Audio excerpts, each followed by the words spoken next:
તો એમ કહેતો હતો જે અમારે જાત અને સાક્ષણ વચ્ચે એક રોડ જે 2017 થી તૂટેલો પડ્યો છે. બરાબર.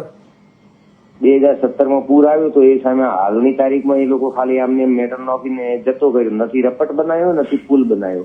જિલ્લો કયો લાગે તમારો? બે તાલુકો દાંતીવાડા લાગે. બરાબર. અને ગામ છે જાત અને સાક્ષણ, બે ગામની વચ્ચેનો રસ્તો છે. ત્યાં મોટો વોળો વેણ હતો, ત્યાં 17 માં તૂટી ગયું હતું. બીજા પુલ તૈયાર થઈ ગયા. એ રસ્તાની વચ્ચેનો ભાગ 2017 થી હાલ સુધી યથાવત એમ પડ્યો છે. બરાબર. એના ઉપર ખાલી એમને આ લોકો ડોમર નોખીને પેલી માટી નોખીને જતા રહ્યા હતા. જો ખરેખર પુલ ને રપટની જરૂર છે, એના જગ્યાએ ખાલી આ લોકો મેટલ ને આવું બધું પાથરી જતો એ હર વર્ષે તૂટી જાય. હાલે તૂટેલી હાલતમાં જ છે બધું. અત્યારે તૂટેલી હાલતમાં જ છે. હા, એની એ જ હાલતમાં જ છે હાલ. બરાબર. તો એની રજૂઆત તમે તમારા જિલ્લા વિકાસ અધિકારીને કરી છે?